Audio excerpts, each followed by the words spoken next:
Hello and welcome to Pod Damn America, the Gothic Socialist podcast for the stupid children. My name's Jake Flores. I'm your host, and I will be joined shortly by my other hosts, my co-hosts, you might say, Androsky and Alex Patak. But up top of the episode today, I want to do a little intro explaining a few things because we will be also joined by a couple rounds of guests. The first of whom is an insane person who I considered maybe not having on the show, but he said he would come on because I think he's bored in quarantine right now. And here's what's going on, folks. I'm trying to hijack his 1 million followers with maybe like a retweet so we can, get some listeners and some Patreon subscribers and live. So before you cancel me, this is in no way an endorsement of John McAfee. I think you'll hear we pretty much, just fucked with him. He's real weird. This is pretty gallowsy humor if you're if you don't want to hear that and you're one of our more sensitive listeners, then yeah, I mean, maybe skip that part. If you're a fucking weirdo edgelord like me, it's pretty fun. He's a complete fucking lunatic, and I think that he's killed people. But we're just Skyping with him because he's just an insane person on the internet, and, it was a weird way to kill 30 minutes. So, yeah, not endorsement, just weird, and purely in the interest of our survival and maybe a little bit of entertainment in the process. So we talked to John McAfee, who, if you're unfamiliar, is the creator of the McAfee antivirus software that you may remember from early internet days. He's a tech guy who lost money on that, I guess, and then was pushed out of his company. To understand the story, moved to Belize, did a bunch of crazy shit in Belize, is largely suspected to have killed his neighbor or some guy at his neighbor's house or something. Did some other horrible shit. There's a documentary about him. It just got taken off of Netflix. It's called Gringo. It was filmed by Nanette Bernstein, the same woman who did the Hillary Clinton documentary. And there are people in the documentary that talk about how he, would ask them to shit in his mouth and stuff like that. This is the guy who made made the software that kept you from getting viruses back in the Windows 95 days. So that's coming up here. And then after that, we will be talking to our pals, Josh Androsky and David Jette, from the podcast In the Red, the new podcast that they have about basically demystifying the, nitty-gritty, hardcore economics of the situation we're all living in right now. Josh is really funny. You might know him from appearing on Chapo Trap House and from being a comedian in LA and going on The Price is Right on acid and going on tour with me and all this other shit. Yeah, so enjoy the show. Don't tweet at me about this. Everything, asterisks and everything, parody. None of this is real. Shut up. No, don't shut up. Okay. All right, here we go, folks. Me, Anders, Alex, and an insane person. Complete fucking lunatic. Here we go.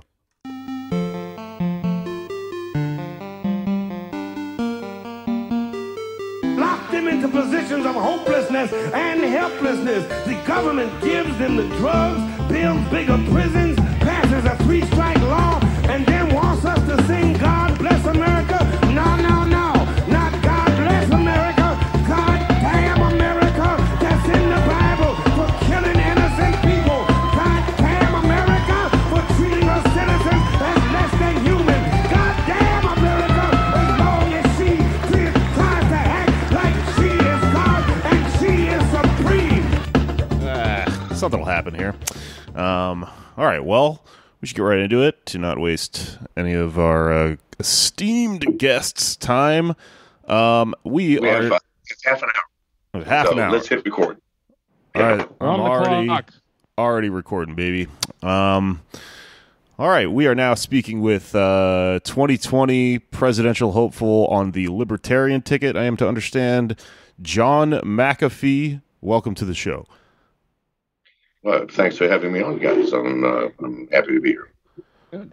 All right, well, I know that we want to get into, obviously a pithy, deep discussion of the gritty details of your economic and social platforms. First thing I wanted to ask you,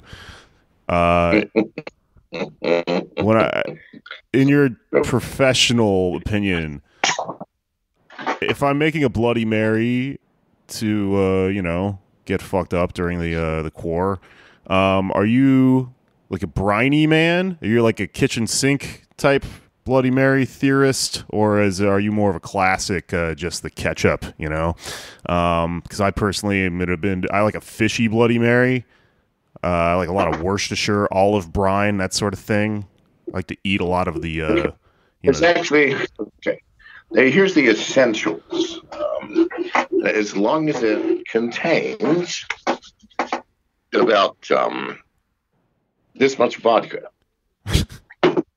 you need no other ingredients. So if there's some Worcestershire sauce around, throw it in. If you've got some tomato juice, throw that in. If you have Tabasco, throw that in. Got a piece of celery stuck in your refrigerator from last year, throw that in, and then drink it down. What about actual blood? Would you ever use that? Well, I'm pretty much a vegetarian sort of guy. Oh. Never done it, quite frankly. And the fact that it's called Bloody Mary might make one consider the possibility that it originated from drinking blood. I don't fucking know. Why don't you try it and let me know, and then I'll consider it. I'll do that. That'll be my homework assignment. Thank you very much. Yeah. But you actually had a culinary pledge you were going to take about the value of Bitcoin. I believe it was, you predicted that it would hit $1 million this year, and if it didn't, you were going to eat your own penis. I made that statement at the same time. I confessed to fucking whales and eating brains. I mean, listen, Bitcoin is the oldest, most crude of all blockchain technology. It's virtually worthless in this world. Anybody with any common sense knows it's got no privacy, no smart contracts, no distributed applications. It's an ancient, rickety blockchain. It showed us the way. God bless Bitcoin. But I said that because people are going, oh, Bitcoin, the Bitcoin maximums. They go, yeah, it's going to be $2 million. No, please God, people. I never once have owned Bitcoin or used Bitcoin. What's the fucking use of that thing? So you have not eaten your penis. I'm just wanted to get that on the record. No, I did. I did. You weren't right. You weren't there. Live stream, of course. Okay. And what recipe did you use? Was it did you use Worcester sauce on that? Well, it's still in process, let me tell you, to be honest with you. Basically, I hired 25 Bangkok prostitutes specializing in oral gratification. And their job is to basically, just like you do a lollipop, if you suck on a lollipop long enough, it's gone, right? They're doing the same thing with my dick. You want to see one right now? No, I'm sorry, she's shy. So, no, constantly it's happening. So All like a death by 1,000 cuts for your dick, you're saying? Basically, yes. I have a question. All right, that's on the record. This is in regards to the coronavirus pandemic that we are all, sweating out, especially us here in New York City. Some of my listeners may benefit from a little bit of professional advice regarding PPE, the word we all learned today, our protective whatever equipment. I find myself, since I do not possess a store of medical surgical masks, been using bandanas to cover my face as I make treks out to the grocery store. But in your opinion, what risk am I posing depending on which color bandana I use to cover my face? Say I accidentally Mr. Magoo myself into yellow bandana. If you're using a yellow bandana, for example. Expect to get pissed off by people. If I'm talking about the hanky coat now. You guys. Oh no! Certainly. Oh, there he is. I would wear a white one. That's the safest, right? Do not wear a red one. That means anything goes. So, no. Listen, the best thing to do is don't do a bandana. The people in New Delhi discovered that if you take a Siamese cat and strap it to your face, it protects against the virus.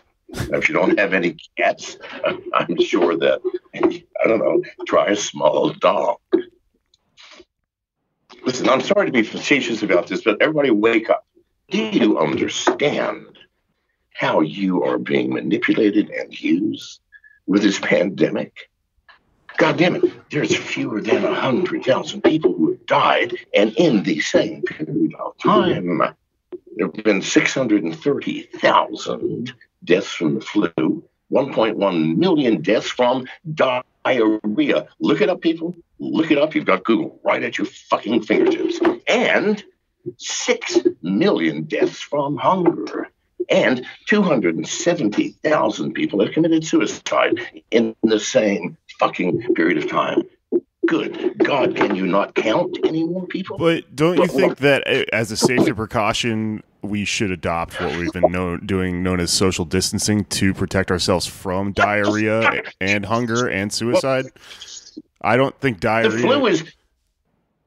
Okay, the flu has killed 600 fucking thousand. Why don't we do social distancing with the flu? And you realize this is seasonal. It's coming back again in September, people.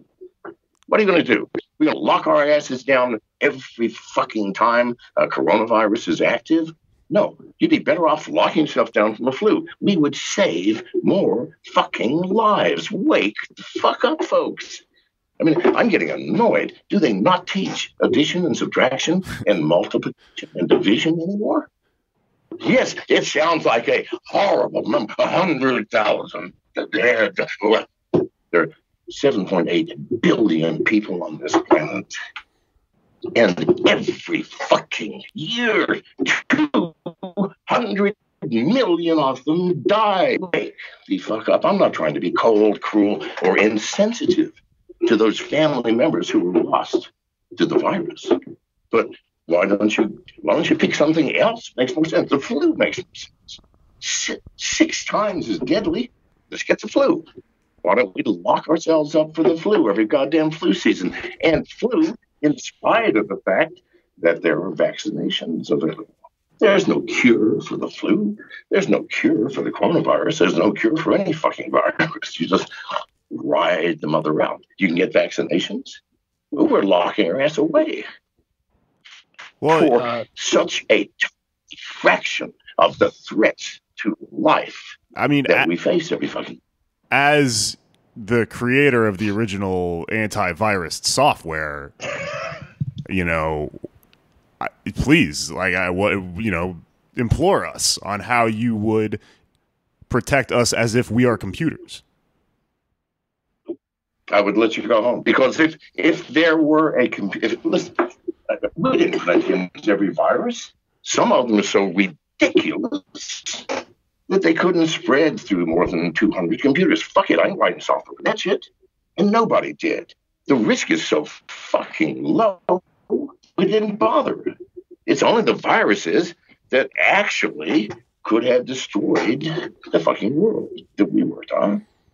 This is not a virus we should be paying attention to. This is a mainstream media manipulated event so that they can own the day. Because all you got is the news.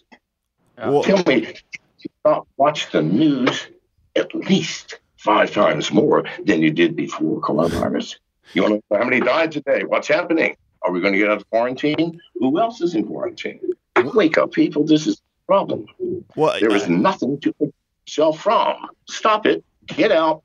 Disobey the goddamn law and get back to your lives. So, in your opinion, what actually is the goal, the end goal of this quarantine facade hoax thing that is, phase 1, get us all inside. Phase 2, get us all watching the news too much. What's phase 3? Phase 3? Well, phase 3 is already ended. Good God Almighty. While you have been worried about the virus killing you, Congress has passed the most draconian fucking totalitarian laws, giving the FBI the absolute right to, in an emergency, now who says what's an emergency? The government. It gives the government the right to lock your ass down indefinitely with no fucking charges because it's an emergency. This is the end goal, people. And the end goal has already fucking happened. And the other end goal, according to China, what China wants, they're not saying it, is the total economic destruction of the West. Europe, America, possibly Russia. The Russians are too goddamn smart. You see the Russians locking down? It's not going to happen. They're a smart people with a smart government. We have idiots in our government. So now, $2 trillion is going to be printed up. Printed. You're going to get checks. Do you understand anything about economics and what that is going to do to the U.S. dollar? It's going to hyper fucking inflate. It'll be the most worthless piece of paper on this planet. We don't have to worry about the absence of toilet paper. We can wipe our asses with $100 bills. Well, we are experiencing a lack of things to wipe our asses with, so that might benefit us. Yeah. I have one of the Japanese toilets that squirts and dries, and it's They're like little robots over there. Yeah. Well, I think we may, agree to disagree about the severity of the crisis, but I just want to pivot to your campaign. You don't want to bring up coronavirus, but you did. And, yeah. So yes, let's move on. Fair enough. Yes, you're entitled to your opinion. As far as your campaign, it was. And in the end, the number of deaths from corona is going to be minuscule. It's going to be less than 1 million. I fucking promise you. Minuscule. And what are you going to wager? What part of your body will you wager for the death count on that one? Well, I'll shoot because I've got an extra pair of shoes. Okay. Well, I'll hold you to that. But I just want to ask about your campaign. It was announced a month ago that you were suspending it after the Libertarian Super Tuesday, and it seemed like you were trying to cut a deal with the Supreme campaign, Vermin Supreme. What's the state of the race now? Are you still running as a Libertarian, or are you running as an independent? Well, I mean, on that Super Tuesday, there was only 2 Libertarian. I won. Well, I tied with whoever that dude is for first place. Well, he got first, 8.7%. I got 8.2%, which I knew was going to happen. This was a PR move calculated to allow me to run both as president and vice president in the Libertarian Party, because that's legal. In the Libertarian Party, we have separate elections. So what I did is I suspended my campaign for president, and I contacted, I had my campaign manager contact Desiree, the campaign manager for Vermin Supreme, and offer to be his vice president. All right. Now, he said no, obviously, because we already had a vice presidential candidate, the time-traveling dude, and he and Vermin have been traveling to the future to see how many people are dying of coronavirus and so on, which is fine. That left me with no choice other than to use myself as my own vice president. So now I am legitimately and on the record running for president and vice president on the Libertarian ticket. There's nothing that says I can't be both. What's the advantage of being president and vice president? There's no advantage to it whatsoever. I don't want to be president. No idiot in the right mind would want to be president. And no idiot, by the way, would vote for anybody who spent money to get that job, especially millions of dollars. And yet we do. Why on earth would you vote for somebody who wants that job so goddamn bad that they spend $100 million? Isn't that insane? We do it. No. So are you? I vote for the person that's got to be drug kicking and screaming, going, "No, I don't want it." But we know they're going to do the best goddamn job. Like George Washington, he didn't want our first president. He didn't want presidency. God damn it, he'd been the commanding officer of the Continental Army during the rebellion. I mean, he had seen enough duty to his country. He wanted to fish on the Potomac. So if elected, you will serve, though? No, of course not.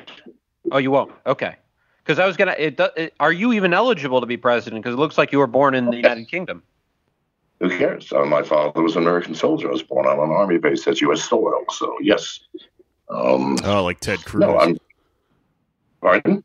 Isn't that Ted Cruz also Ted Cruz, yeah. technically eligible for that reason? I was born in England. My dad was a U.S. soldier fighting World War II. I am as eligible as any man. Okay. Well, I have to say, listen. But first of all, nobody in their right fucking mind could possibly believe, under even the most extreme warping of reality, that I could be president. That ain't happening, people. Good God Almighty. Okay. Well, I asked because, a lot of people said the same thing about Trump, and you never know these days. But if you were to become president, hypothetically, you would have access to a lot of state secrets, a lot of, things the intelligence have kept. Bullshit. You actually think that U.S. presidents have privilege for secrets? You think, I'm the president. Do we have aliens? You know what they will say, Mr. President? You do not have a need to know.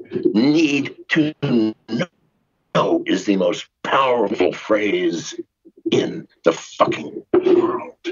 Presidents don't know shit. What they do know, if they have any sense at all, is that they're being fed bullshit. Look at Bush during the Second Gulf War. I mean, the CIA, who wanted Saddam gone, and they tried to whack him a bunch of times, it didn't work. Somebody in the Central Office of Middle East Affairs goes, all right, I want Iraq bombed into oblivion. I want it done tomorrow. I'll be clear. That goes to Washington. So the higher-ups go, fuck me. What do we do? We replace this dude? No, he's doing a good job. All right, we got to bomb Iraq, I guess. Fred, you and Jerry, you go make it happen with the president, and you 400 people go into Congress and make sure everybody's on board. And so what did they do? They go to the president, for example. Mr. President, please sit down.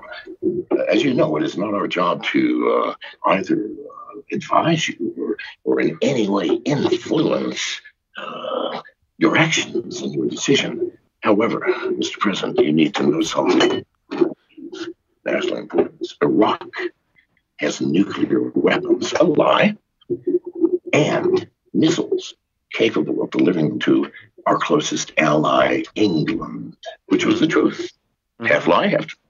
And, Mr. President, we have information that as early as tomorrow, a nuclear attack on England from Iraq will obliterate London, Birmingham, Liverpool. Well, forget Liverpool. Nobody gives a shit about Liverpool. Anyway, it's Birmingham and London. What happened? 4 hours later, we began bombing Iraq into the fucking Stone Ages. Were there nuclear weapons? Of course not. Everybody knew it, except the president and Congress, because they get their facts from the CIA. No, the president got no power. Nothing. Do you know what the CIA calls presidents? Transients. Because the director of the CIA, who is appointed by the president, do you think anybody pays any fucking attention to him? No. Well, the reason I ask is not so much about the presidency. It's because, regardless of how you get those secrets across or not, cryptocurrency, people are talking about that. And I'm wondering, is there a way to do cryptid currency, say with like Bigfoot, take a strand of his hair, spread it on different coins? Is that a currency that we could get going in the future? Cryptid currency. Mint the damn coin. Funny thing. Which coins, though? I mean, the quarter, the dime, the nickel. Well, we could make new ones, or we could, put it on those coins. The $1 trillion coin should have the chupacabra on it. Yeah. I think. Well, sure. I don't know. I mean, I could get behind it if there was money in it.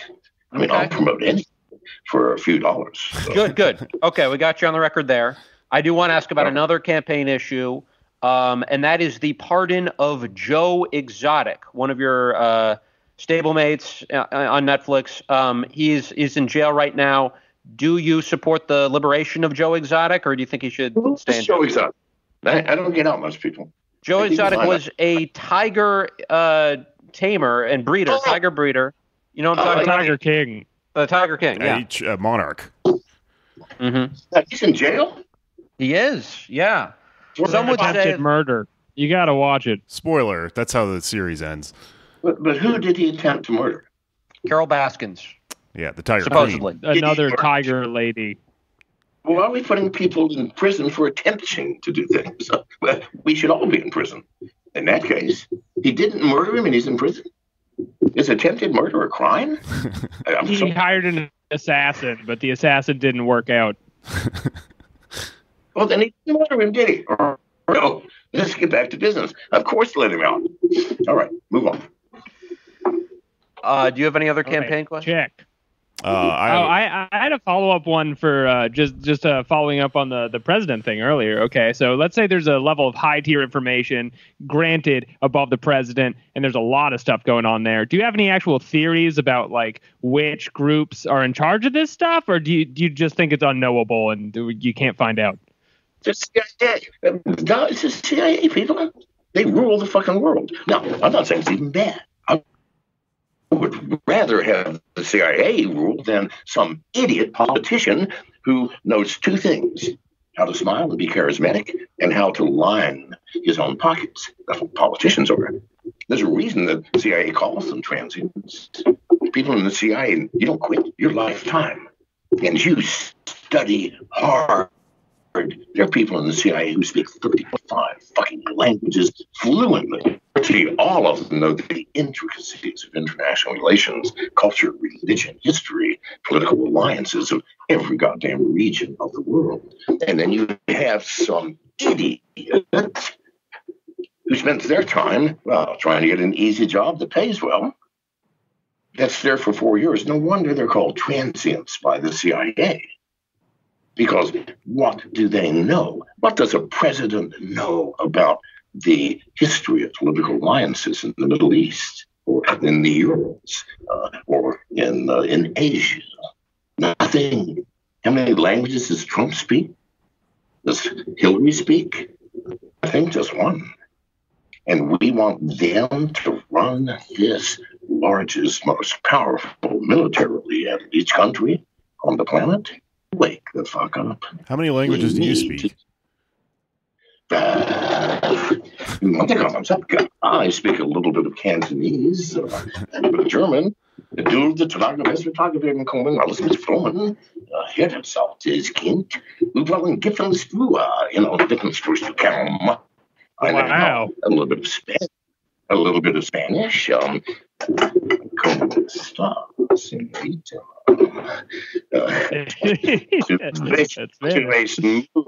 Muy guapa, señorita. Spanish, followed maybe 15 languages that I speak just a little.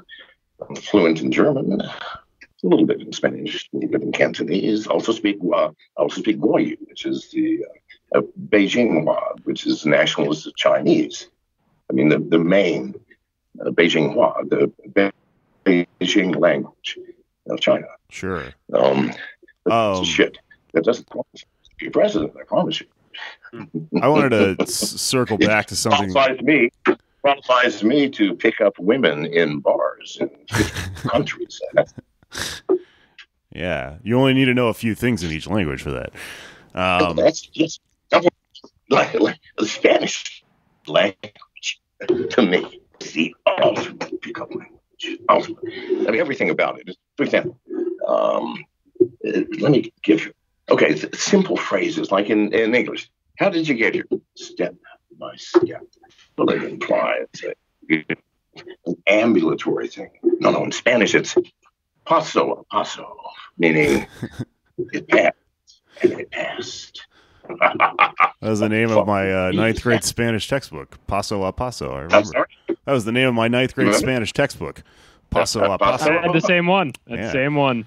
I have a question. We touched on something. Yes. We touched on something a little bit earlier that I wanted to ask you about, so I've developed a theory about. So there's a Netflix documentary series that just came out that Hillary Clinton clearly commissioned about herself and about how cool she is. It was filmed by a woman named Nanette Bernstein, who also filmed a documentary about yourself. I love her work. One of my favorite people. Anyway, go ahead. I did something on Clinton. Circa 2017, comedian from New Zealand named Hannah Gadsby performed a one-woman show / stand-up comedy sort of post comedy special entitled Nanette, which is about a woman that she was infatuated with, who has never been personally identified. Do you think that was Nanette Bernstein, and that this, obviously is connected to the Clintons, possibly Epstein, pretty much the entire deep state? Well, I don't really know. I don't know her that well. I paid her a lot of money to do that documentary, and she did a fine job, I'm told. I haven't seen it. I don't have time. I've never watched things about myself.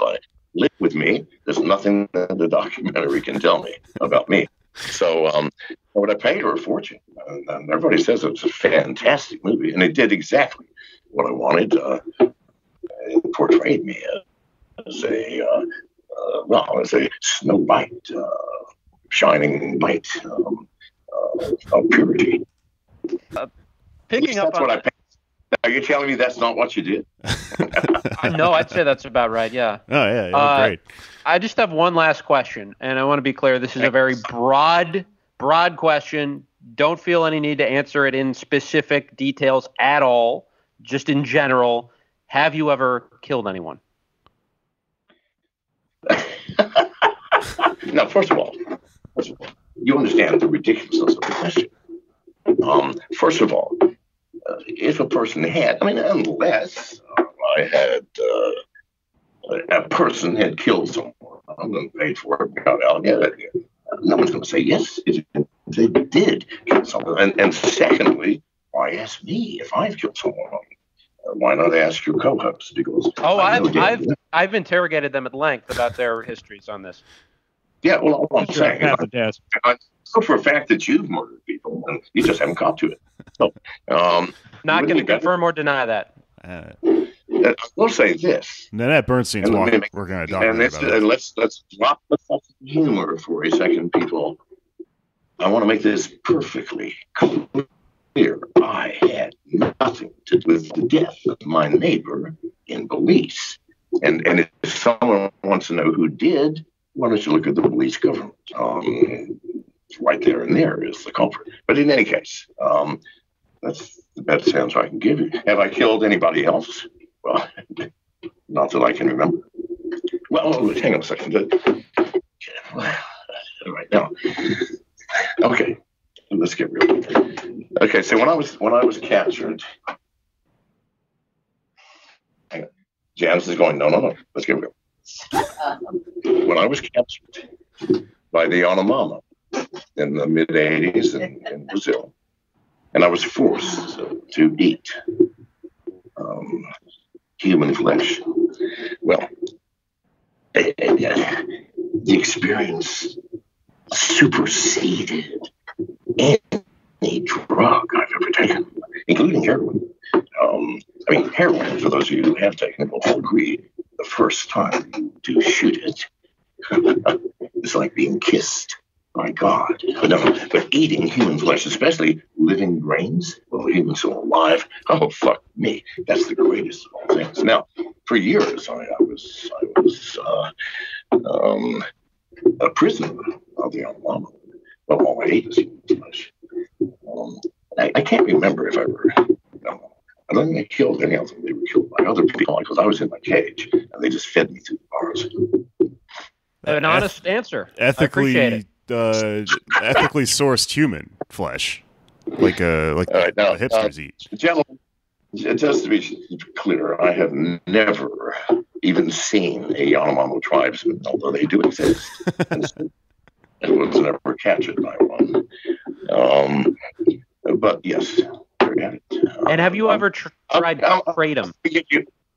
Pardon? Have you tried kratom? Yes. Yeah, are you a fan? Good God Almighty! What is wrong with you people? Why don't you get the new synthetics from Russia? It used to be China. China came up with things like MDPV, methylene dioxypyrovalenol. Now you want a drug? You try that, motherfucker. It will make all other drugs obsolete, and you will understand that. Holy fuck! I've been playing in the kindergarten sandbox of drugs.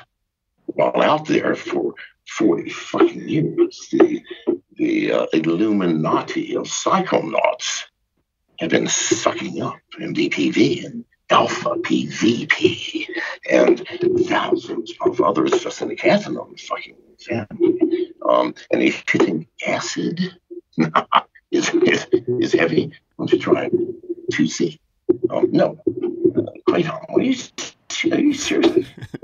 Do you like poppers? Anders has a thing for kratom. It's my favorite. Yeah. That's the problem. Listen. I would listen. Why don't you mute your microphone while I talk about you? Because I'm not going to say nice things. No. Why are you hanging out with this dude? I mean, it makes no fucking sense to me. I mean, clearly, there's something with his drug receptor system where he believes that this is actually a fine stimulant or depressant or act different depending on what other drugs you happen to mix it with. So, no. Now you can turn your mic back on. Oh, okay. Do you like poppers? Have you ever done poppers? How old are you kids? I'm assuming the answer is yes. It's our audience. When I was 12, of course. Who doesn't? Please God, people. You're talking ancient drugs here, number one. I mean, if you're into that, that's fine. I mean, however, it's like you're in Bangkok. and you got a free pass for every prostitute in town. And Bangkok prostitutes are, well, too big. The cream of the cream. The cream of the female variety, at least, prostitute. And instead of taking that free pass, you go to some bar that's frequented only by English people, for example, and you pick to go home with you a 45-year-old frowsy, overweight British mother. Now, that's what you're doing drug-wise, people. You're living in a world where, why don't you go on blue light? Do you guys even know what blue light is? No. No, we're square. You are square. Bluelight.org. It is the ultimate drug form on the planet, frequented mostly by PhD chemists, neurophysicists, and others, but they also let trash in like me. In fact, I'm responsible for the longest thread on blue light over a thing called MTPV. It's something I invented. It's not true. It was a hoax. And yet, no, go on to blue light. Learn about drugs before you open your mouth and like, listen, I'm going to give you guys some advice. I learned a long time ago that it is far better, to keep your mouth shut and say nothing and be thought a fool than to open it and remove all doubt. And that's advice that you guys should take when it comes to drugs. Just saying. All right. Bluelight.com. We'll tell them John McAfee sent us. It's .org, Anders. .org. No. Here's what you do. Why don't you go on to Blue Light, register, and go into any place and say, Does anybody know anything about Stuffmonger? That's me, Stuffmonger. That was my moniker. Now, I am both loved and reviled on that massive board. But why don't you say I interviewed Stuffmonger? And they'll say, yeah, who was he really? And they all know. And he said, John McAfee. And you go, really? Because Stuffmonger is a legend on Blue Light.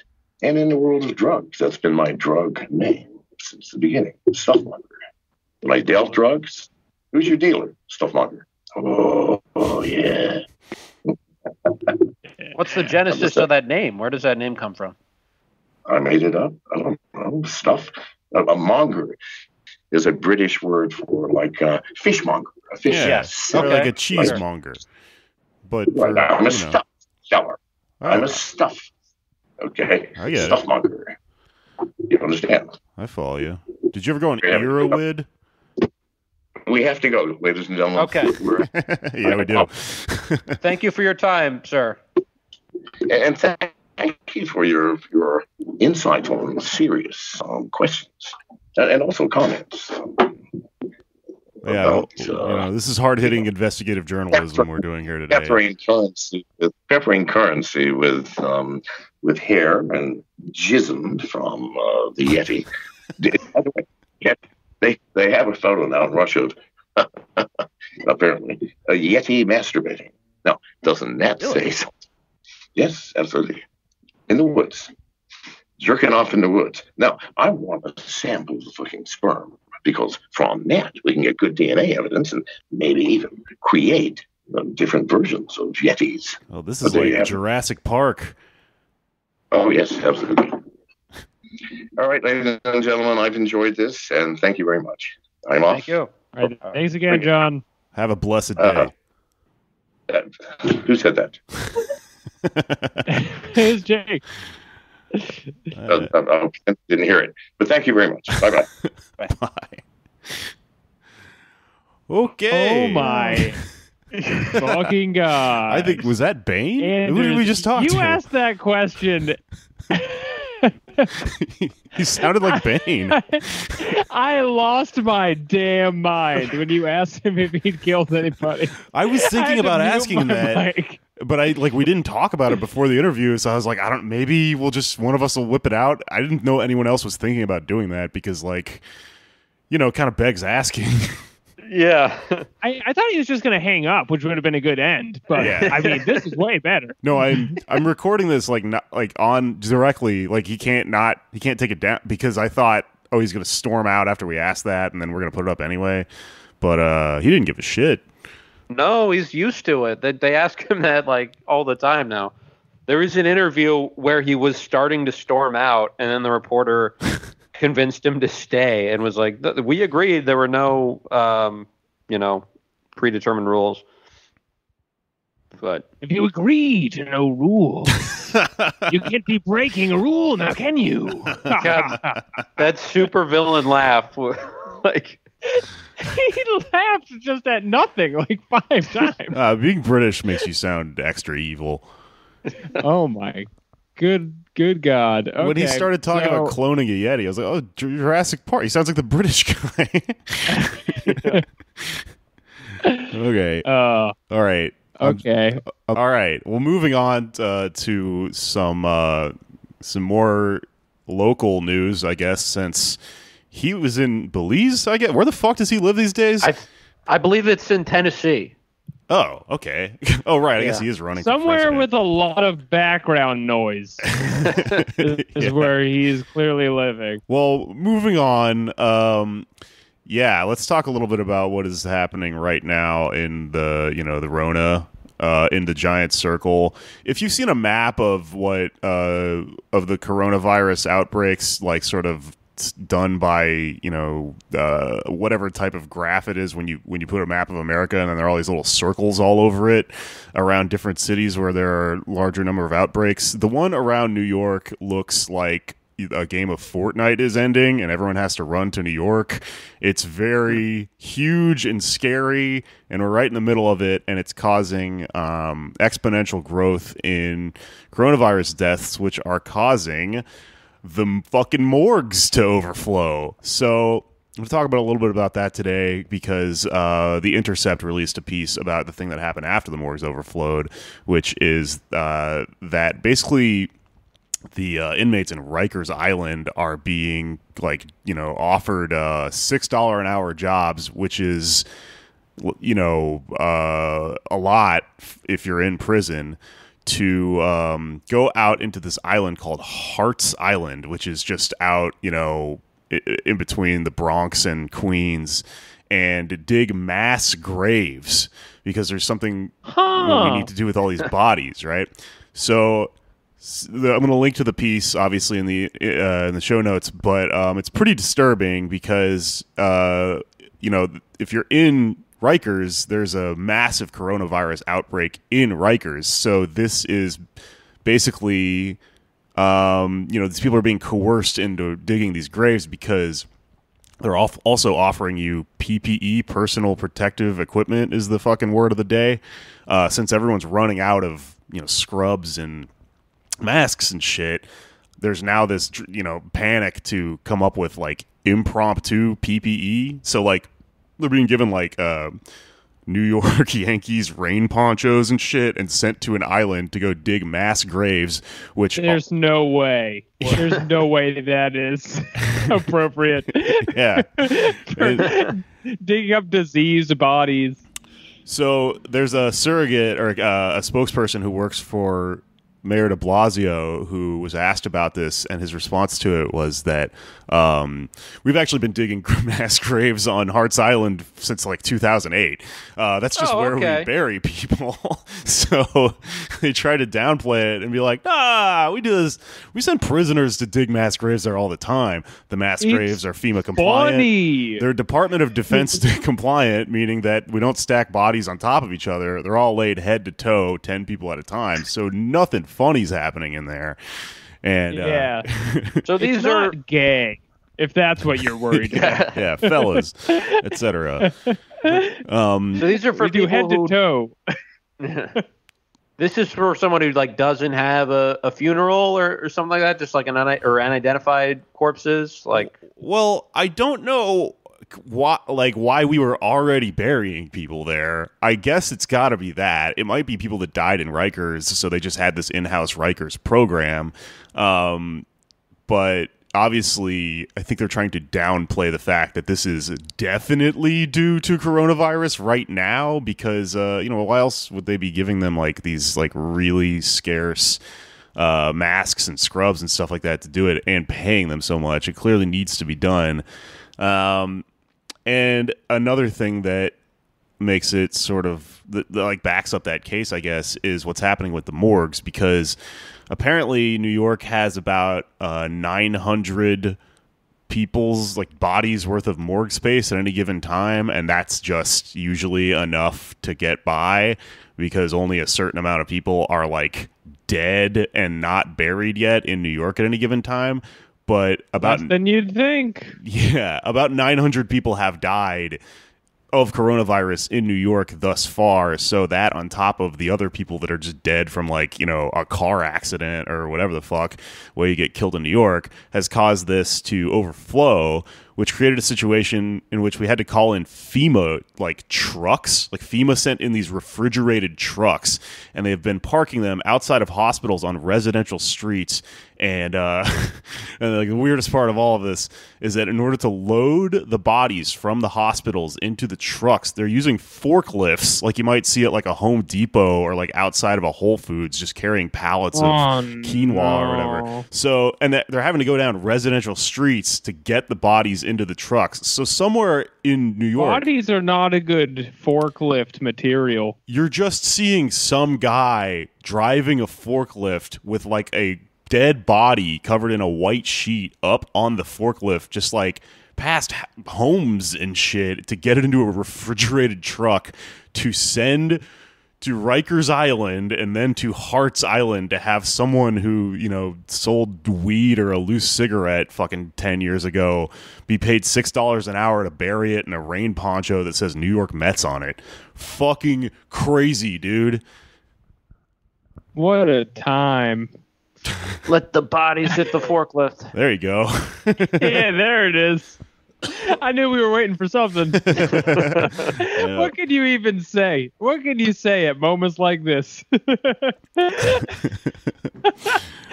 just got off the phone with that guy. It's like, it's not a big deal. Oh, that was dumb as shit. Directly into the corpse forklift story. The other thing that's happening in Rikers Island is Cuomo, who all the libs are horny for right now, who is trying to be like propped up as some sort of Giuliani-esque I was mayor or I was governor or whatever the fuck during this thing hero, is claiming that he has like hired people to bottle hand sanitizer, and not only is that not true, he's not paying the people because he's using inmates in Rikers Island to do this. They're not actually making hand sanitizer. They're just taking bottles of hand sanitizer and then taking the hand sanitizer out of it and then putting it into like Cuomo NYC bottles.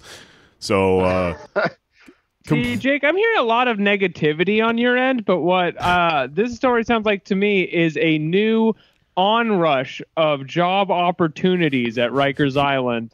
Yeah, dude. Growth within Rikers Island. Cushy poncho burial gig to sanitizer swapperoo. Right. So they were purchased by the state of New York from like Purell?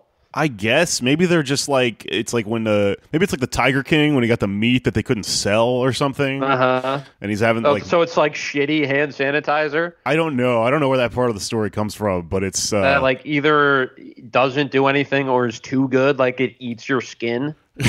Yeah, I mean, it's hand. I just want to say, the best part of that interview was when we asked him about Tiger King, and he immediately started disrespecting us from that point forward. Because he does not watch Netflix. That was really the point where it took a turn, I thought. Then he was just owning Anders for a while. Yeah, I think Netflix is probably a trigger for him. Yeah, I just like to talk about Netflix and Belize. Yeah. Because I said he's stablemates with Joe Exotic, meaning they're both on Netflix, but he just got taken off Netflix, like today, I guess. Yeah, no, I was watching the documentary last night, and then it wasn't there this morning, and so I don't know how it ends, but I'm pretty sure it ends with he killed somebody. I think he paid someone to take it off. Yeah, that's probably what he would claim. He paid someone to hack the Netflix mainframe. He's paying a lot of people and as far as I can tell. Maybe he's paying the prisoners at Rikers. Who knows? Right. Yeah, well, Cuomo isn't. Just to kind of round out this Cuomo thing, Cuomo has also cut Medicaid during all of this, and it also has basically explicitly stated that he's against a rent suspension, which is something that we need to happen right now, because if you're paying attention to what's going on in New York in terms of rent relief, you might have heard that there's this eviction moratorium, right? And also there's a mortgage moratorium or whatever. What this means right now, like July or something, right? Yeah, 3 months, 90 days. And what that means is that if you can't really be evicted right now, if your landlord tries to evict you, A, the courts are not really functioning, and B, it's technically illegal for the next 90 days. But all that means is at the end of the 90 days, they are free to attempt to evict you. And, maybe a year from now, you still will have your credit ruined if you were evicted for not being able to pay. It just delays what the fuck was going to happen anyway. Yeah, it's a rent delay. Yeah. It's not a rent delay, right? Because the only thing that's actually being waived is mortgages, which are what your landlord pays to the bank. Yeah. So they don't have to pay anything and are still free to collect rent, which is really bad, and it pushes the burden obviously on the renter. There are something like 70% of people in New York. Well, I mean, that's how many people live paycheck to paycheck. I can't remember the exact number, but a fucking ton of people in New York rent. Like 3/4 rent or something like that. But you know what was really impressive was the speed at which they got the mortgages deferred. Right? That was like the first thing I heard after quarantine is, don't worry, our mortgages are taken care of. My second home is fucking A-okay, fellas. Now what are we doing? Stay inside. Yeah. And then this the idea of a suspension of rent is too far, right? Because you hear the term rent freeze a lot, and that actually isn't kind of a good way of putting it, because that would basically just mean that like you would have to pay at the end of the 90 days all of the shit you owed, which doesn't make any sense because everyone is being forced inside by the government, which is in charge of these rules. So, you know, that there's a state senator Gianaris. This guy is like kind of backed by Bernie, and he's pushing this Senate bill that, you know, hopefully will get us the sort of rent suspension. It probably isn't going to happen. But I guess in New York, no way. I don't know. I'm just, my whole take on this is Cuomo is an asshole, and everyone that likes him right now is a simp, and they don't realize that he is A, going to fuck us, and B, is basically the reason that there is a man right now in the Bronx driving a forklift down a street full of potholes with a dead body on the front of it, shaking, and that body's going to fall off and snap in half, you know, on your stoop, and that's pretty funny, but still not good. He's also a lot of the reason you're not going to pass any good progressive bills in the state legislature, because he likes to work with Republicans on a local level. Yeah. Cool guy. I mean, he was more or less forced to sign the rent control bill because we, you know, blew up the Independent Democratic Conference in 2018. But yeah, whether or not he's going to take the effective measures needed to protect renters is doubtful. I mean, at some point though, like, there are so many people who just aren't going to be able to pay it that they're going to have to come up with something for that. I guess like a temporary, like pushing it off might be a solution in their eyes, but like people are still going to be unemployed. Like so many people in New York work in the service industry and are just out of work now, and $1,200 is not going to last, you know, months. It's you know, this is like a foreseeable future of just unemployment, and like they're going to have to come up with some other Keynesian solution. We're going to finally get that FDR, federal jobs guarantee, we've been waiting for, but it will be making antibacterial hand medication for $6 an hour to pay off the rents that we still owe. Yeah. And then you'll get to stay in your house. And that's the kind of employment opportunity you can't leave behind. You know what I bet that's going to happen is the prisoners at Rikers are going to start making coins, and then Cuomo's going to come out and say, it's called Cuomo coin. This is for everybody who's unemployed right now. This is one of the only coins with Bigfoot. Where else can you find a coin like that? Only in New York. That's right. Yeah. Yeah, then he puts the coins on his brother's eyes as he ships him in a refrigerated truck off to Hart's Island to be buried because he died of coronavirus. Chris Cuomo has the virus. You all regret being Italian racist to him then.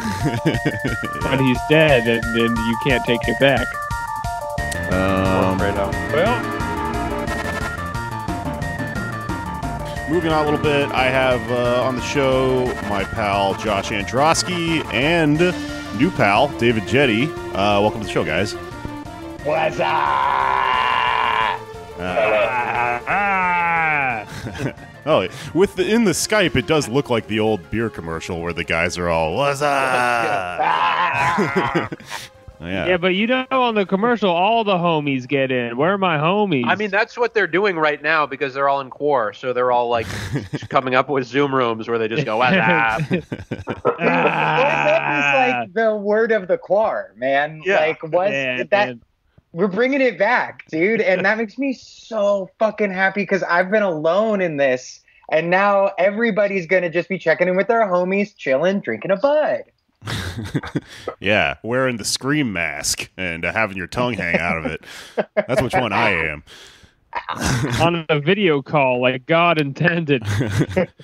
Well, hey, it's good to to Skype with you guys and to see your beautiful faces, which I will never get to touch again, assuming we don't get out of this. Man, you used to touch my face all the time, dog. What's up? I know, I loved it. Remember when we drove across the country like Fear and Loathing in Las Vegas, just palming each other's faces. Yeah. I loved it. What's up, guys? What are you here to talk about? I understand you have a new project, a little podcast, believe it or not. Lefties in quarantines doing podcasts. What? Yeah, so I don't know if you've heard about this, but the economy made a whoopsie, and tying everybody to I just looked up from my bowl of bat soup and went, what? Put down your pangolin and take up your pitchfork, baby. We're gonna fucking die.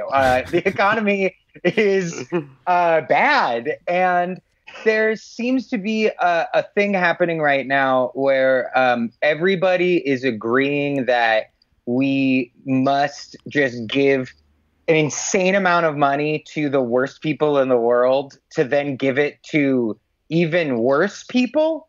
And in 2008, there was no real framework of understanding the financial minutia, the actual material shit that was happening on the left, right? The left was very much nascent, much more than it is now. And so these assholes in finance were able to sort of cloud everything around this sort of meritocracy and this fucking stupid language that you have to be a virgin to understand. And so what we're trying to do is to take what's happening and translate it into speech that you can understand if you have ever consensually fingered or been fingered. Mm-hmm.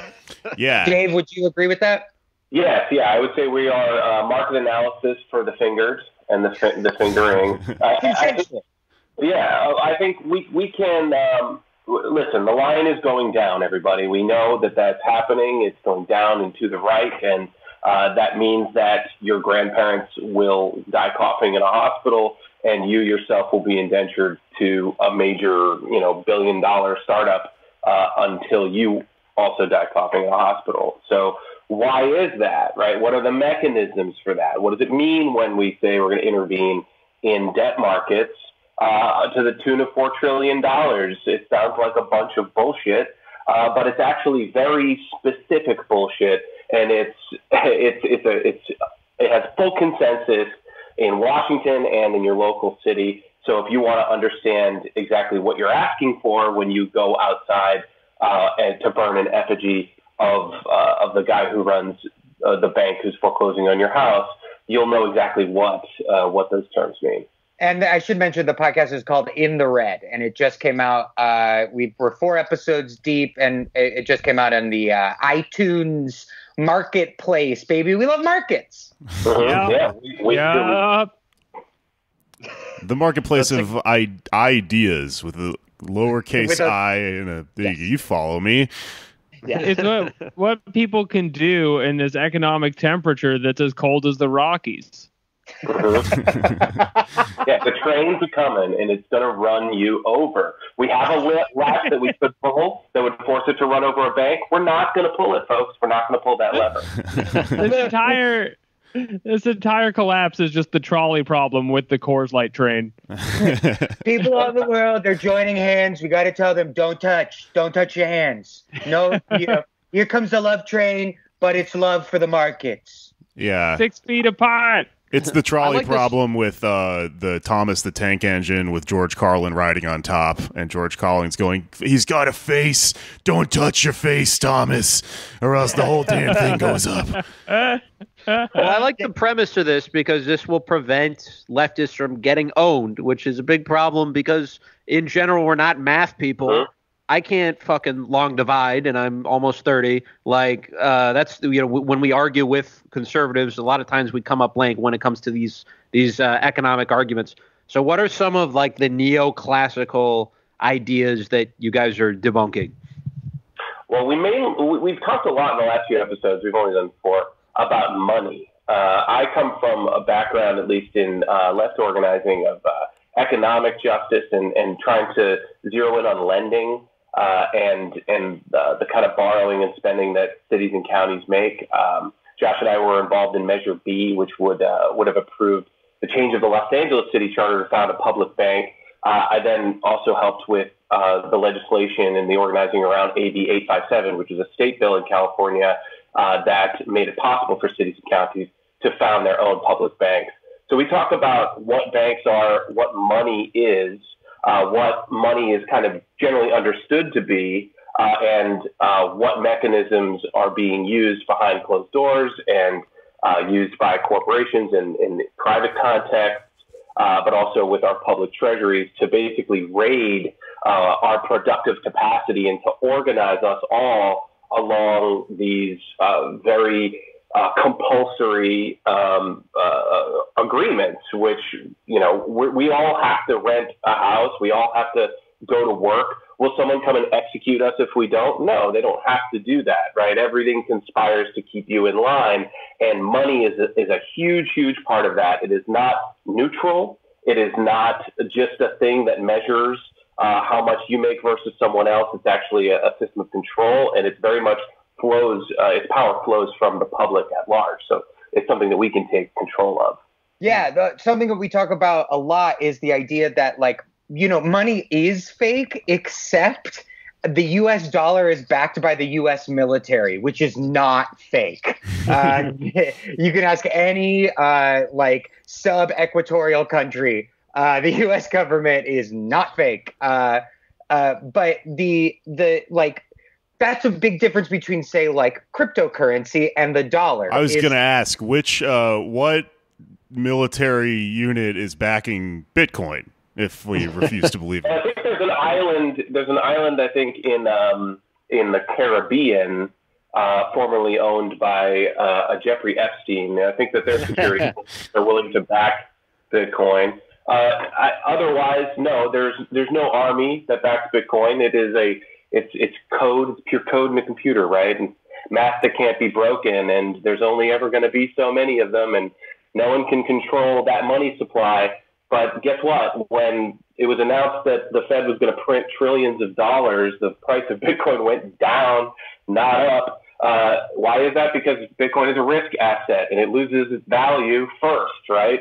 The speculative risk assets at the top of the markets represent the froth of what investors are willing to risk. And as soon as that risk becomes apparent, especially in big catastrophic moments like this, those investors pull their money back and they put them into safe havens like, I don't know, U.S. Treasuries, which is a form of U.S. money. They're not flooding into Bitcoin because you can use it to buy sex workers during a Bitcoin conference. That's I think the main thing you can use Bitcoin for.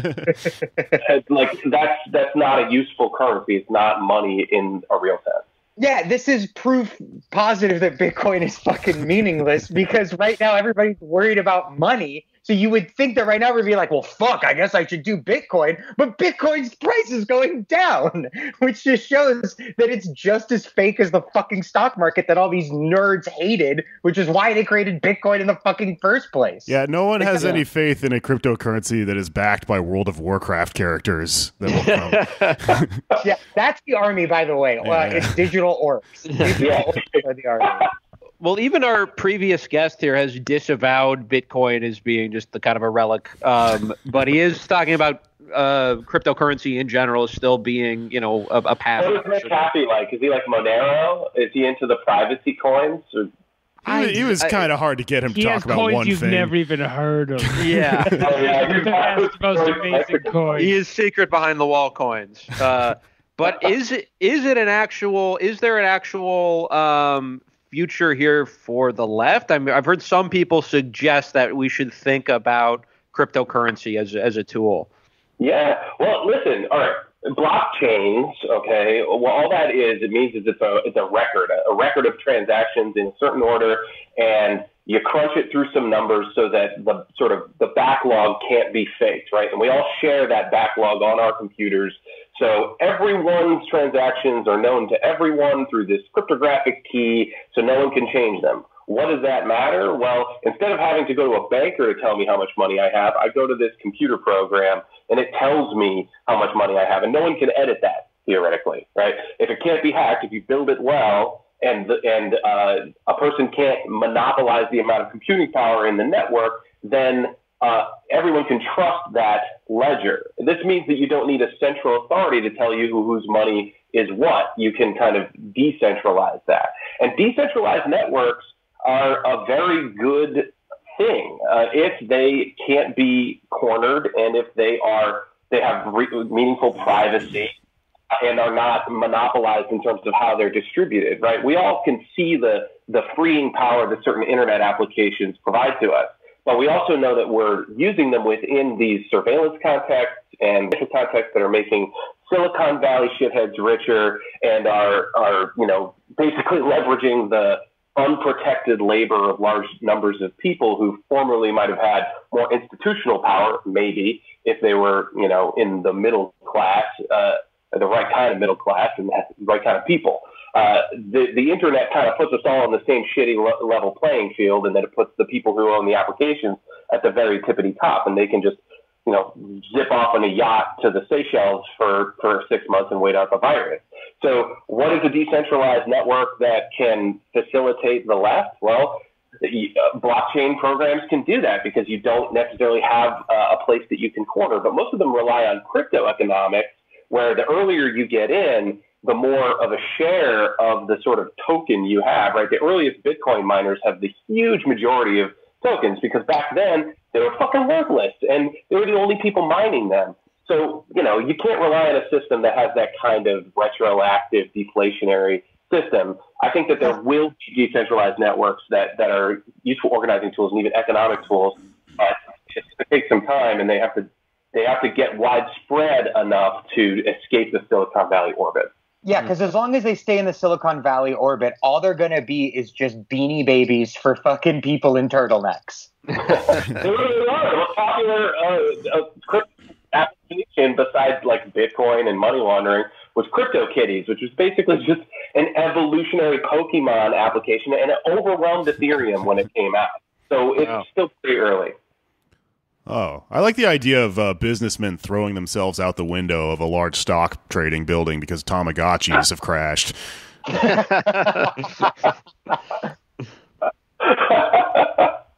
Yeah, man. Once Bulbasaur can't access credit in the same way, it's not going to evolve, and everyone's models are going to get thrown off. Yeah.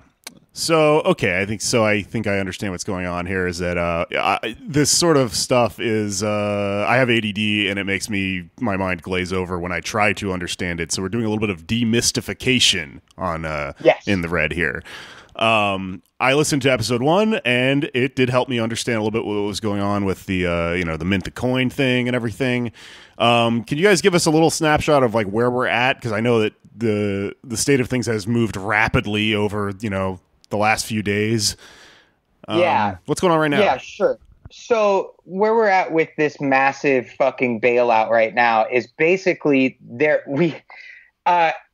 should be another sort of hint for the left that anytime something bipartisan happens, it's not good. And we have a full bipartisan consensus to give, like Dave said, over $4 trillion to the Treasury, and not just the Treasury, not just the Fed, but to BlackRock. That's something that's happened now. If you're not familiar with that, Eric Prince's new company? No, it's actually worse. No, actually, they make aggressive inline skating boots. Yes. If they're rollerblades, but they kill people who don't believe in Jesus. So BlackRock. That's what rollerblades do when I use them, pal. Goddamn right.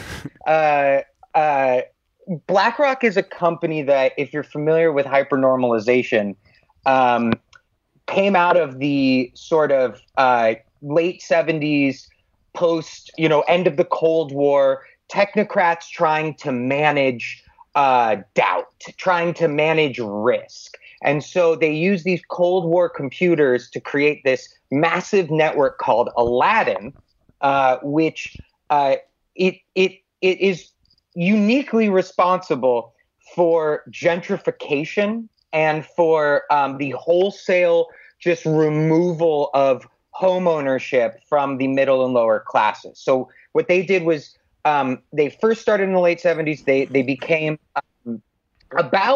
they manage about 10% of the world's assets. And then in 2008, after everybody lost their houses, BlackRock came in and bought them all up. And so they are, if not the number one, then among the top corporate landlords in America.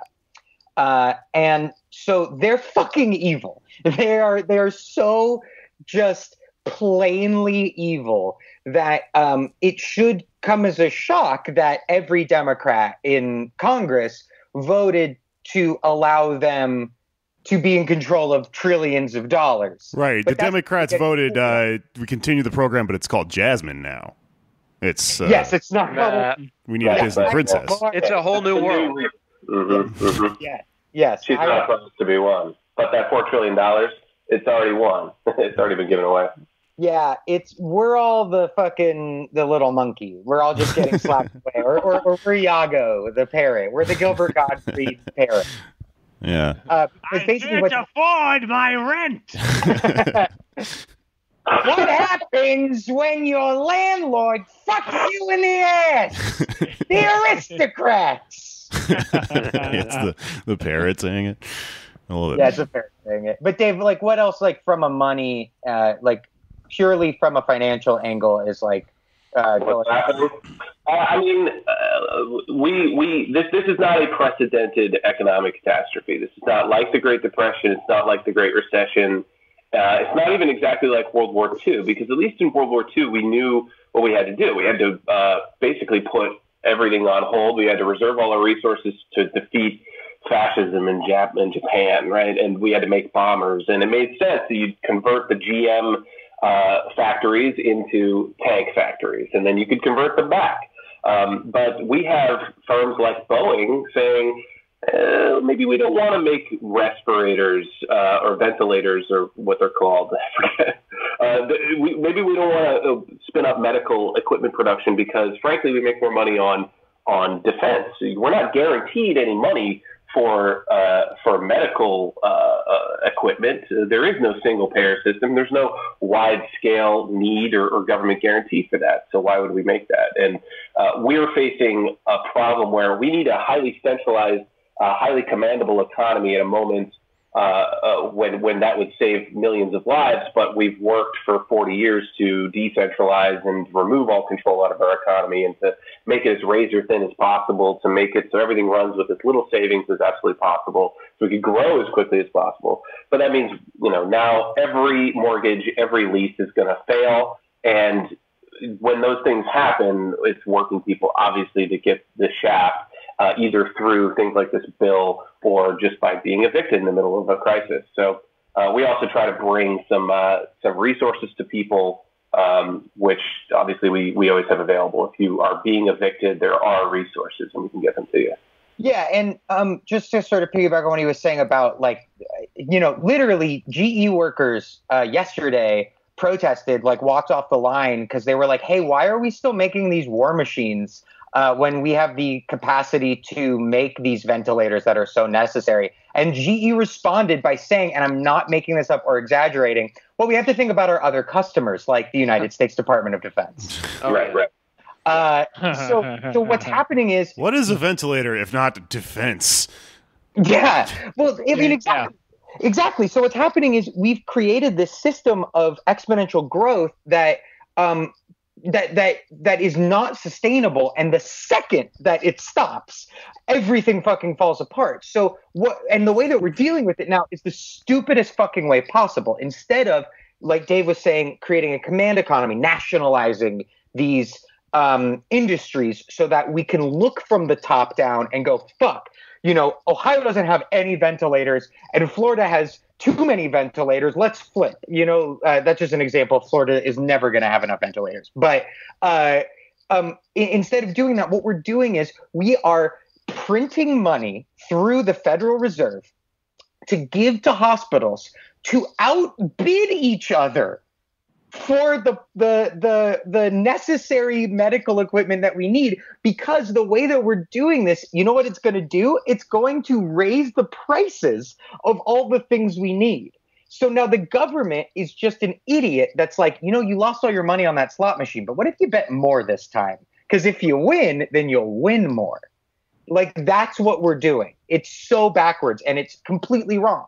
You know how in every battle royale based film, there's always a moment where you're like, how did things come to this? 60 high schoolers fighting for their lives? I think we're in that prologue moment right now. Yeah. Yeah, I mean, we're in a situation where we can see how this got here. There's, I think there are maybe some people who maybe are not quite on the lefty train yet who might be wondering, why don't these companies just make the ventilators? Because that's the right thing to do right now. Whatever could be motivating them to not do that. And there's so much demand. Yeah. Right. I guess that being the problem, both that people don't understand this and also that the privatization of everything has set up these companies to not have an incentive to beyond not have an incentive.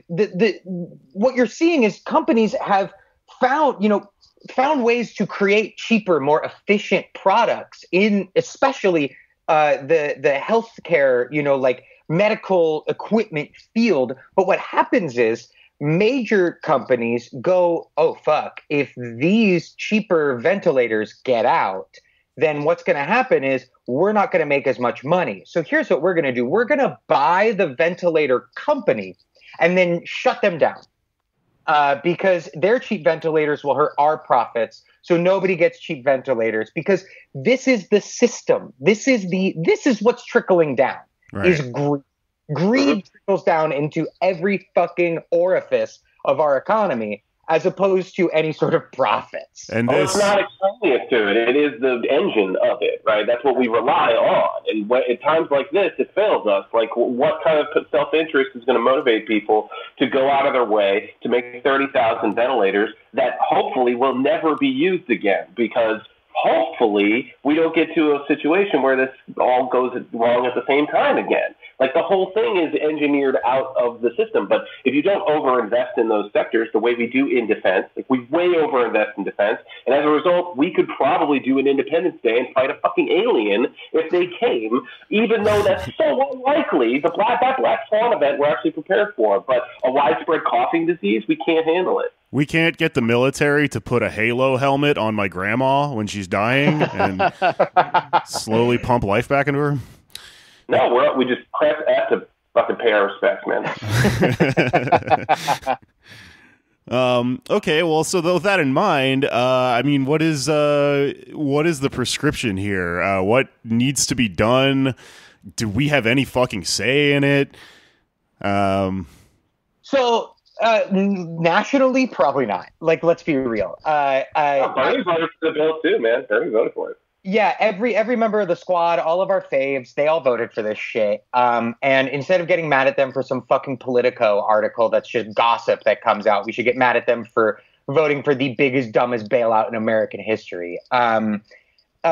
Look, this is one of those things that I think is going to require some real, turning local.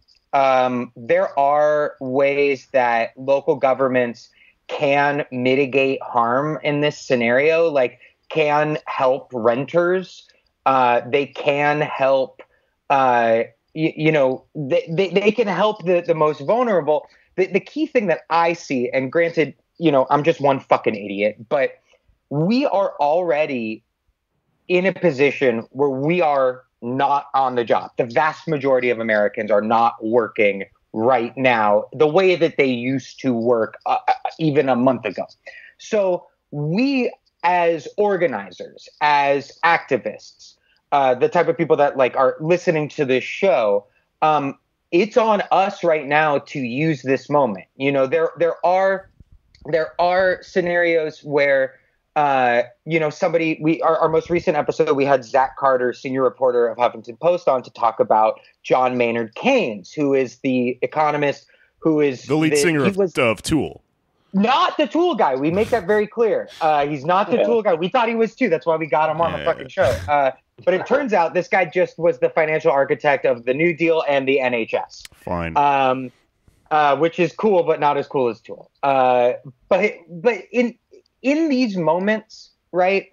All of a sudden, the quote unquote serious economists start talking about massive spending, and if we can organize and get a couple just like real demands to our cities, to our towns, and work from a grassroots level to be like, hey, don't go back to work. I know it's fucking hard, but like, don't go back to work yet. Stay on your unemployment. We're on unemployment. You know, the one good thing that came out of this bill is Bernie's unemployment for freelance and self-employed people. Everybody should be signing up for that right now, however they can, and using this sort of mini cushion of 4 months where you get $600 a month to do whatever they can to join a local tenant organization. You know, join, whatever fucking group is around you that's doing Zoom meetings that doesn't seem fucking evil. Join them right now, and we can use this moment to create sort of lifeboat socialism, disaster socialism, just like they're using this to do disaster, shock doctrine capitalism. All right. More people than ever are understanding that our economy, our healthcare system, our country is a fucking, it's Lenny's shack. It's please don't tell people how I live. Like more people now, like the mask is coming off in both directions, and the veil is being lifted in a way that I've never seen before, that nobody really has ever seen before. And so we organizers have to use this moment. Like, I know it's scary, I know it's fucking hard, but really, if we don't do it for this, then I don't know, dude. Like, we're fucked. Yeah, that's kind of the black pilly area I've been in lately, where it seems like if it doesn't happen now, then there's no precedent for it ever to happen. But, I mean, things are really fucked up right now, so something has to happen. Look, your gig economy workers are going on strike. That was something that was even 3 weeks ago not a possibility, there are these signs of support for this shit for nurses and doctors, nurses specifically, healthcare workers, porters, janitors, all that kind of shit. Supermarket workers, the people that were saying, oh, really? You deserve $15 an hour to flip burgers. They've all disappeared.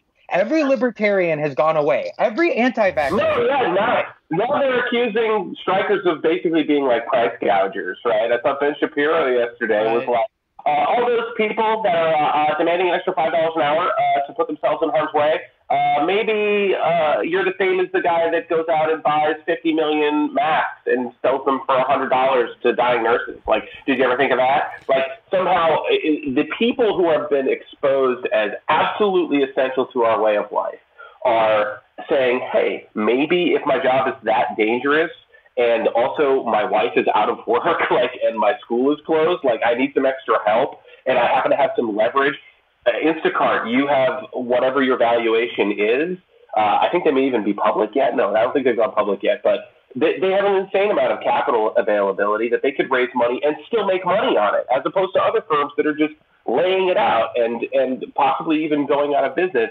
These folks are going to make more money during this period of time. So the idea that their workers could get some more money out of this is not out of the question, even in a regular market circumstance.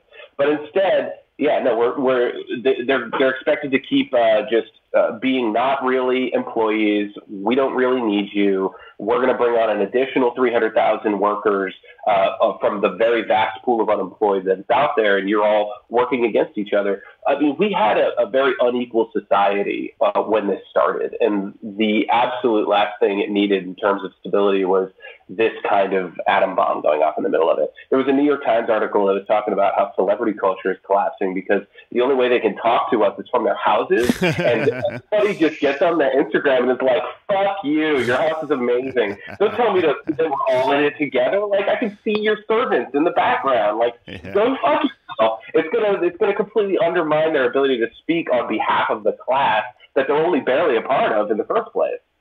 Yeah, this is a moment for real class consciousness, and it's on us to sort of like, you know, just be a masseuse for that and just kind of gently, you know, nudge people and caress them into seeing the world for the stark realities that are in it.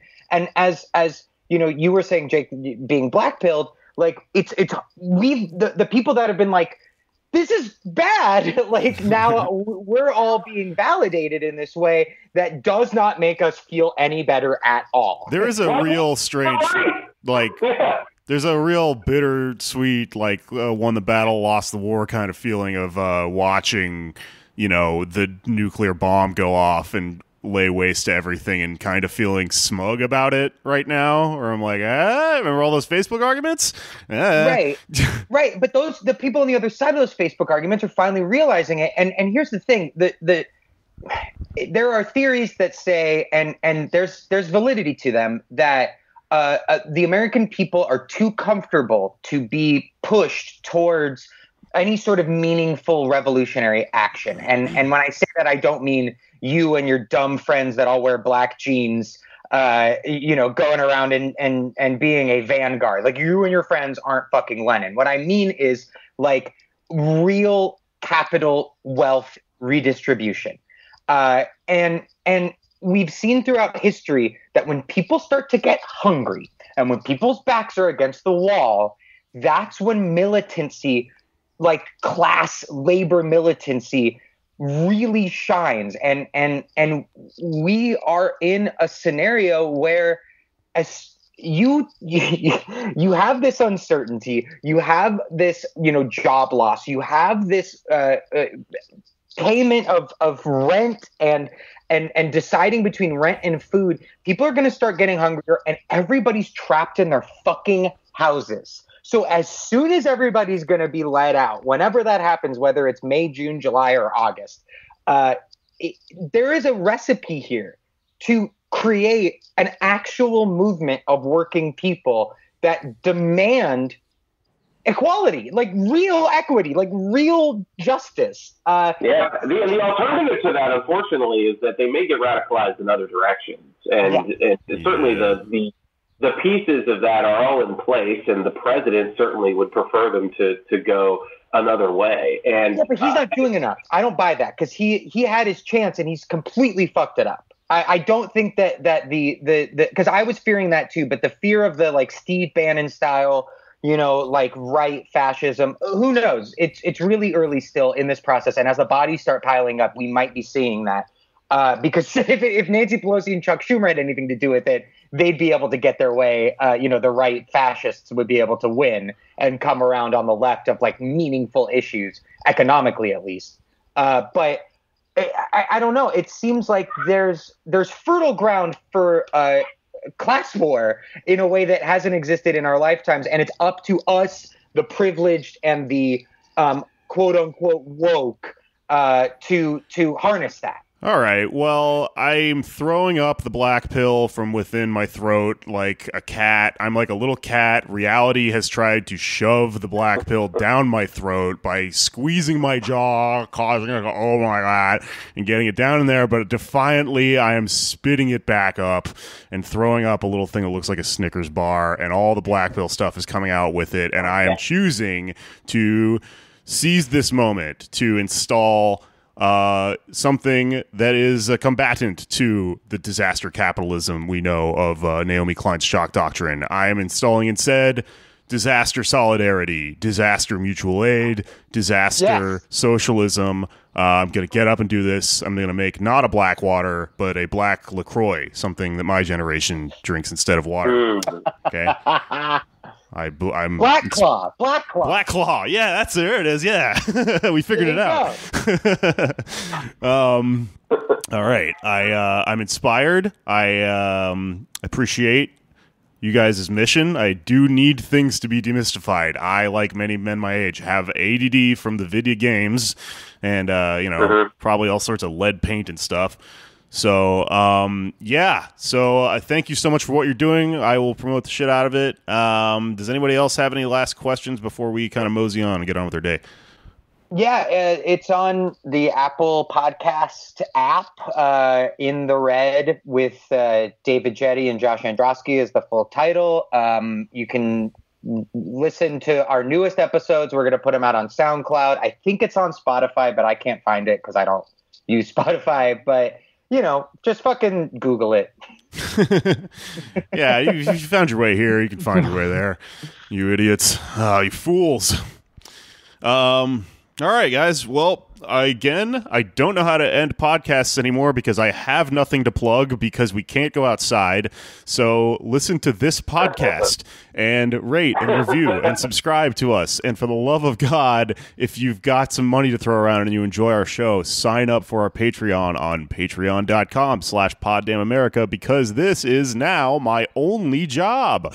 And I know you made it, King. Yeah, this is not the way I intended to go professional at this, but here we are. So yeah, follow everyone. You know me and Anders and Alex. And how do we end this? Have a blessed. Join your fucking local tenants union. There you Find go. a union. Join it. All right. Well, I think we sign off on this show by putting on the Mortal Kombat voice and going, "It's finished." All right. It's finished.